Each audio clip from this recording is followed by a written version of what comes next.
अंतिम निर्देश वर्धमान स्वामी के शासन में हम सभी रास्ते और उनकी यह पावन पीयूष देशना हम सभी के लिए परम उपकारी।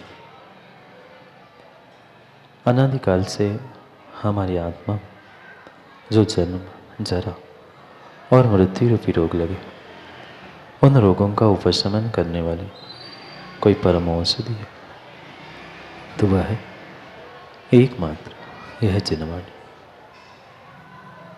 भव्यात्मा मत करो हे भावी भगवान आत्मा, मत करो। मात्र इतने शब्द ही कानों में पड़ने थे और आंखों से आंसू की धारा टप टप बहने लगी।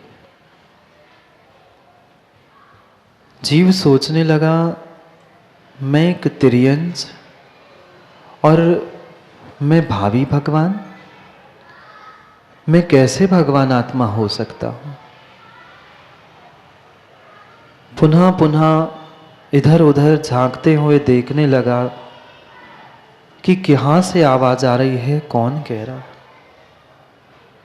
पुनः एक बार जोर से आवाज आई, भावी भगवान यह गलती दोबारा मत करो। कई भव बीत गए, गलती करते करते, भूल करते करते, अब पुनः इस गलती को मत दोहराओ।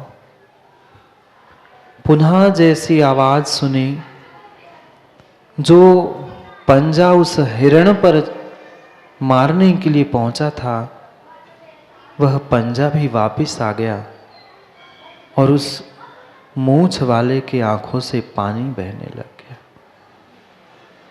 संतोष जी, वह पूंछ वाला तिर्यंच श्रावक बन गया पर मूंछ वाला आज तक श्रावक नहीं बन पाया। उस शेर ने मात्र मां इतना ही सुना कि मैं भावी भगवान हूं और ये भावी भगवान को किसी तिर्यंच, किसी प्राणी पर हाथ उठाना, पंजा चलाना शोभा नहीं देता। तत्काल तत्क्षण निर्णय हो गया कि मैं भगवान बनने वाला हूं, मैं भावी भगवान हूं और मैं ये कैसा कृत्य कर रहा था। उस हिरण पर जो पंजा चलाया था, जो घायल हो गया था हिरण, तत्क्षण पश्चाताप के परिणामों के साथ वह आंखों से पानी बहने लगा और भीतर ही भीतर वह प्रायश्चित के लिए झुलसने लगा। मैं और बनने वाला भगवान हूं और मैं कैसा पाप करने जा रहा था। दो चारण रिद्धिधारी मुनिराज समझाने के लिए पहुंचे थे कि हे भगवान, ये नहीं कहा था मुकेश जी शेर तू क्या करता है, ये नहीं कहा था सुमन पंडित जी गधे अकल नहीं तुम्हें। नहीं, निर्ग्रंथ की भाषा थी। रिद्धिधारी धरती के देवता थे, उन्होंने कहा भले ही शेर था, हिंसा करना ही उसका धर्म था, उसकी उस पर्याय की प्रत्याशक्ति थी, फिर भी कितने कितने उपकारी निर्ग्रंथ मुनिराज थे। उन्होंने कह दिया भावी भगवान तो कितनी बड़ी गलती कर रहा है। एक गलती के पीछे कई बरसों से तू इस संसार में भटकते भटकते यहां तिर्यंच पर्याय में आया है। अभी भी समझ जा। अगर अब भी नहीं समझा तो कभी भी समझने वाला नहीं था। क्या करे शिखर पंडित जी, साक्षात तीर्थंकर जैसा निमित्त मिला था पर तब समझ में आई नहीं थी, क्योंकि समझ की जगह पे नहीं थी। तीर्थंकर जैसा साक्षात निमित्त सामने था पर फिर भी अकल जगह पे नहीं थी और समझदारी के लिए नहीं थी। इसलिए वह समोशरण से भागते हुए मारीची कितने अनंत पर्यायों को प्राप्त करते हुए शेर बन गया। कितनी सी भूल थी, छोटी सी भूल थी, छोटी सी भूल थी। वह भगवान समझा रहे थे, तू बनने वाला भगवान है, तू बनने वाला तीर्थंकर है। पर तब समझ में नहीं आई माँ, समझ में तब आती है जब स्वयं की समझ काम की होती है। दूसरे के समझ से कभी कभी किसी को समझ नहीं आती, वे निमित्त धरे रह जाते हैं। अगर भीतर का उपादान निर्मल नहीं है तो। नहीं था उपादान निर्मल, नहीं थी काल लब्धि, समोशरण के भाग के आया हुआ वह मारीची का जीव शेर पर्याय में मात्र 2 रिद्धिधारी मुनियों के उपदेश से समझ गया। बोध हो गया, बोधी हो गई कि मैं कितनी बड़ी भूल आज तक करता आया था और मात्र मेरे एक अहम के पीछे कितने बड़े वहम और कितने बड़े भ्रम में मैं जी रहा था। और वह बहुत बड़ी पूंछ वाला एक तिर्यंच प्राणी भी बोध को प्राप्त करते हुए, बोधि को प्राप्त करते हुए वह तिर्यंच से श्रावक बन गया। पर श्रावक कुल में जन्मा हुआ अनिल भाई श्रावक नहीं बन पाया। जन्मा तो श्रावक कुल में, पर श्रावक कुल में जन्मने के बाद भी बेचारा श्रावक नहीं हो पाया। क्यों? क्योंकि भीतर का अहंकार अभी चूर चूर नहीं हो रहा। जब तक भीतर का अहंकार नहीं छूटेगा, तुम लाख पूजा कर लेना, लाख भगवान के और गुरु के, देवशास्त्र गुरु के सामने झुकते रह लेना, पर बंगेला कल्याण होने वाला नहीं है, नहीं है होने वाला। बोध तभी होगा, समझ तभी आएगी जब स्वयं की समझ जागृत होगी। अन्यथा लाख समझाने वाला मिल जाए पर समझ में नहीं आती। एक छोटी सी भूल जीवन भर बर्बाद करने के लिए, जीवन बर्बाद नहीं कई भव बर्बाद करने के लिए काफी है। कितनी? एक छोटी सी चिंगारी जैसे पूरे खलियान को, पूरे उस रखे हुए अनाज को नष्ट कर सकती है, ऐसे एक समय की भूल भव तक भटका सकती है। उस मारीची की एक भूल भव में भटका रही है। मिनेश जी, आपकी जिंदगी भर की इतनी सारी गलतियां कहाँ ले जाएगी? अगर भूल की नहीं होती तो इस खोटे पंचम काल में आए नहीं होते। और इस खोटे पंचम काल में आकर भी अगर हम अपने भूल को सुधारना नहीं चाहते तो शायद आगे समझने का, संभलने का और कभी भी समझ अपने आप को पश्चाताप से युक्त करने का समय आने वाला नहीं है। कोई व्यक्ति नहीं चाहता बुद्धिपूर्वक में गलती कर लूं, पर प्रमाद से, कषाय से जब परिणति युक्त होती है, परिणाम युक्त होते हैं, बिना जाने भी और कभी कभी मां जान के भी व्यक्ति गलती कर बैठता है। क्या ये बात नहीं जानते मैं पाप करता हूं? बोलो ना, क्या आप लोग नहीं जानते मैं पाप करता हूं? हर व्यक्ति जानता है कि आप पाप करते हैं, हर व्यक्ति ये महसूस भी करता है मैं पाप कर रहा हूं, पर कितने छोड़ पाए? कितने उसके छोड़ने के बाद पश्चाताप से युक्त होकर गुरु के चरणों में पहुंचकर प्रायश्चित ग्रहण कर पाए?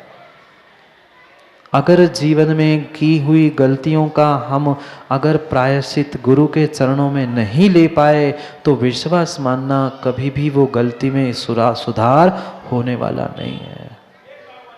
कहां कहां भटका, मारीची बना था वो तीर्थंकर भगवान के समोशरण से मात्र अहंकार के पीछे, मैं तीर्थंकर बनने वाला हूं ना, मैं सब कुछ कर लूंगा, मेरे पास सब कुछ है। मत गर्राओ, मत गर्राओ। ये जो साधन मिले हैं वे पिछले पुण्य के उदय से मिले हैं, और इन वर्तमान में मिले हुए साधनों में आप अहम करते हुए ये दिखाने का और समझाने का दुनिया को प्रयास कर रहे हो कि मेरे ही पास सब कुछ है, तो मां आपके पास कुछ भी नहीं है। इतना ही तो अहंकार हो गया था। मैं जब तीर्थंकर बनने वाला हूं तो दूसरे तीर्थंकर के सामने मैं क्यों बैठूं? निकल गया था और 363 मतों को उत्पन्न करते करते दीर्घ संसार में भटकते भटकते 24वां तीर्थंकर बना। पूछना महावीर स्वामी से जाकर सुमन जी, महावीर स्वामी से ही पूछना, लाडू चढ़ा के आए होंगे। हर व्यक्ति भगवान का लाडू चढ़ा के आए, कोई यहां भी चढ़ाएगा। वो महावीर भगवान से पूछ लो, भगवान आप तो अपना कल्याण करके चले गए, पर आपका अहंकार, आपका वह एक समय का अहंकार ने जो 363 मत उत्पन्न किए थे, आज उनको मिटा के बताओ।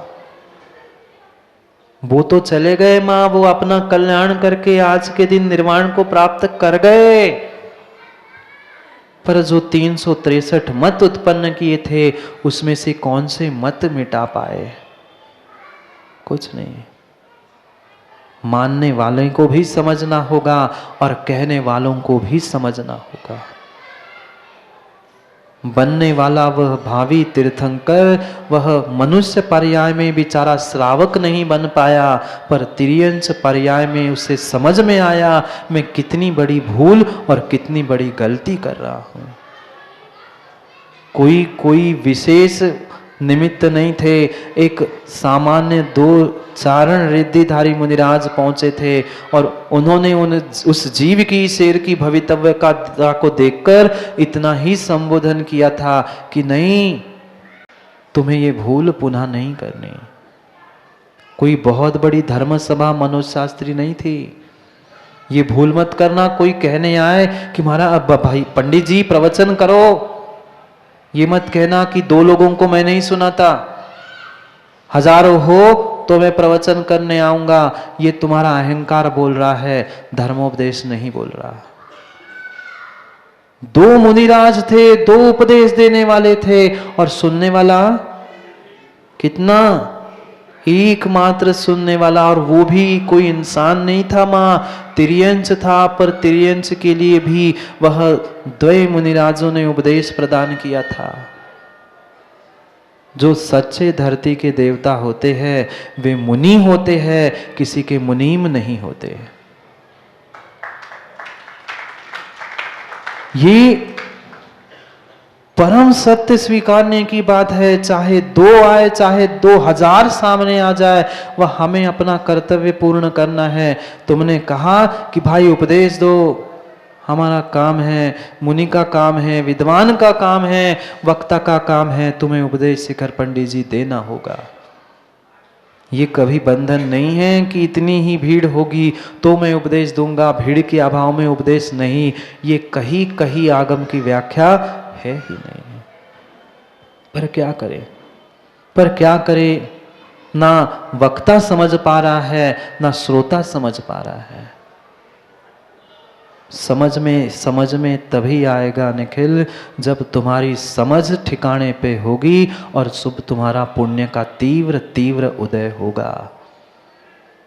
जब साथी से पाप का उदय आता है तो लाख तुम्हें उपदेश मिल जाए, वह साक्षात तीर्थंकर का भी उपदेश मिल जाए, पर वैभव बात समझ में नहीं आती अगर साथी से पाप का उदय चल रहा है तो। ऐसा हो नहीं सकता कि कोई कार्य किसी के निमित्त से वंचित रह जाए। क्या मारीची ने बात नहीं मानी? क्या आदिनाथ भगवान का मोक्ष नहीं हुआ दाऊ? उन्होंने तो अच्छे के लिए कहा था, बेटा तू गलती कर रहा है, तू मत कर, तू बनने वाला तीर्थंकर है, मत भाग जा। पर समझ में आई थी, पाप का उदय था, तीर्थंकर की बात भी समझ में नहीं आई थी। फिर मैं तो एक अनिल भाई सामान्य मुनि हूं, मेरी बात तुम्हें समझ में आए जरूरी थोड़ी है। कहने वाला तो अपना काम करके चला जाएगा, उसका काम किसी प्रकार से कहीं नहीं रुकता। पर ये पक्का है, हमने किए हुए विरोध से, हमने किए हुए विध्वंस से उसका काम नहीं, पर हमारा काम जरूर बिगड़ा है। किसका काम बिगड़ा? किसका काम आज तक सुमन पंडित जी रुका? चाहे आप किसी की निंदा करो, चाहे किसी की बुराई करो, किसी के अच्छे कार्य में विघ्न डालने का प्रयास करो, पर सामने वाले का तीव्र पुण्य का उदय है तो कहीं ना कहीं वो कार्य संपन्न होके रहेगा। पर ये पक्का है, मेरा नाम अगर कहीं लिखा जाएगा तो वह आग लगाने वालों में लिखा जाएगा, बुझाने वालों में नहीं, क्योंकि मैंने विघ्न किया था। जीव नहीं समझता, छोटी सी भूल के कारण सदियों सदियों तक संसार में भटकने के लिए निमित्त प्राप्त करता है। ये पक्का है माँ, ये पक्का है। आप लाख प्रयास करो, उगते हुए सूरज को मैं लाठी लेकर खड़ा हूं और मैं आने नहीं दूंगा, तुम हाथ में लाठी लेके खड़े रह सकते हो, पर उगते हुए सूरज को कभी भी रोक नहीं सकते। जैसे उगते हुए सूरज की रोशनी को कोई नहीं रोक सकता, बिल्कुल ऐसे ही पुण्यात्मा के पुण्य के उदय को कोई रोक नहीं सकता। मना कर सकते हो, बंद कर सकते हो पट, पर किसी का कार्य किसी के निमित्त से रुक नहीं सकता। जीव नहीं समझता, नहीं समझते सुमन पंडित जी जैसे जीव। जैसे कह रहा हूं, कुछ ऐसे भी जीव हैं, उन्हें अपने उस मात्र मद के पीछे, अहंकार के पीछे वो ये सोच बैठते हैं कि मैं नहीं करूंगा, मैं नहीं सहयोग करूंगा तो किसी का कुछ काम होगा ही नहीं। ये बहुत बड़ी भूल है मीने जी, ये आपकी बहुत बड़ी भूल है।